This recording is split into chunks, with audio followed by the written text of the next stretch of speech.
अस्सलामु अलैकुम वरहमतुल्लाहि वबरकातुहू।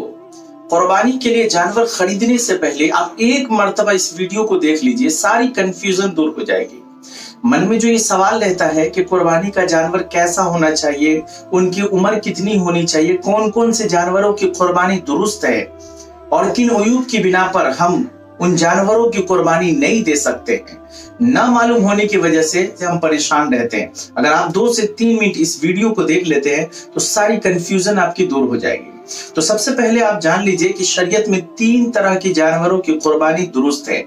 आपको अगर इन 3 तरह की जानवरों में से कोई भी जानवर अगर आप देना चाहते हैं कुर्बानी तो आप दे सकते हैं, बकरा या बकरी, इसी तरीके से गाय, बैल, भैंस वगैरह, और इसी तरीके से ऊंट या ऊंटनी। शरीयत में इन 3 तरह की जानवरों की कुर्बानी दुरुस्त है।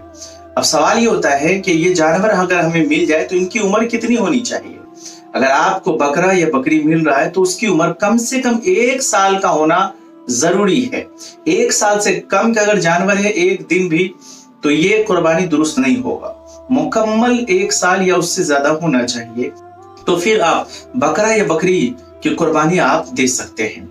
इसी तरीके से अगर गाय, बैल, भैंस अगर आपको मिल रहा है तो आप देखेंगे कि उसकी उम्र कम से कम 2 साल का होना जरूरी है। अगर 2 साल से कम है तो ऐसे जानवरों की कुर्बानी दुरुस्त नहीं है।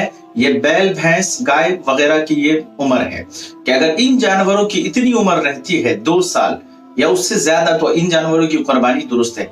इसी तरीके से अगर आपको ऊंट या ऊंटनी मिल रहा है तो उनकी उम्र कम से कम 5 साल का होना जरूरी है। अगर 5 साल से कम है तो उन जानवरों की कुर्बानी दुरुस्त नहीं है। कम से कम 5 साल या उससे ज्यादा उनकी उम्र होनी चाहिए। किन उयूब की बिना पर हम इन जानवरों की कुर्बानी नहीं दे सकते हैं। जानवर तो आपको मिल रहा है, ऊंट या ऊंटनी, बकरा, बकरी, गाय, बैल, भैंस आपको मिल रहा है, उनकी उम्र भी ठीक है, लेकिन ये अगर ये उयूब उनके अंदर है तो फिर भी उन जानवरों की हम कुर्बानी नहीं दे सकते हैं। मिसाल के तौर पर जानवर का सींग टूटा हुआ है, अक्सर सींग टूट गया, अगर थोड़ा सा टूटा हुआ है या आधा टूटा हुआ है तो आप कुर्बानी दे सकते हैं, लेकिन आधा से ज्यादा अक्सर टूट गया, उसका असर दिमाग पे पहुंच गया हुआ है, दिमाग पे उसका असर हो गया उसका, तो वो कुर्बानी दुरुस्त नहीं है। इसी तरीके से अंधा है जानवर या अक्सर बीनाई उसकी खत्म हो चुकी है, अक्सर बीनाई खत्म हो चुकी है, तो ऐसे जानवरों की भी कुर्बानी दुरुस्त नहीं है।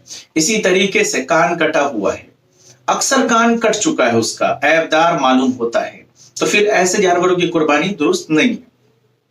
या लंगड़ा है, अक्सर के वो कुर्बान गाह तक जा भी नहीं सकता है, अक्सर वो लंगड़ा रहा है, तो फिर ऐसे जानवरों की भी कुर्बानी दुरुस्त नहीं है। दुम भी कटा हुआ है, आधा से ज्यादा कटा हुआ है, देखने में ऐबदार मालूम होता है, तो फिर ऐसे जानवरों की कुर्बानी दुरुस्त नहीं है। यानी वो उयूब पैदा हो जाए कि जिससे देखने में मालूम हो कि इसके अंदर ये ऐब पैदा हुआ है। नहीं तो जब अब भी आप ये जानवर खरीदने जाए कुर्बानी के लिए तो इन तमाम चीजों का ख्याल जरूर करें, इन तमाम चीजों के ख्याल जरूर करें कि कौन कौन से जानवरों की कुर्बानी दुरुस्त है, उनकी उम्र क्या होनी चाहिए, कौन कौन से ऐब नहीं होना चाहिए।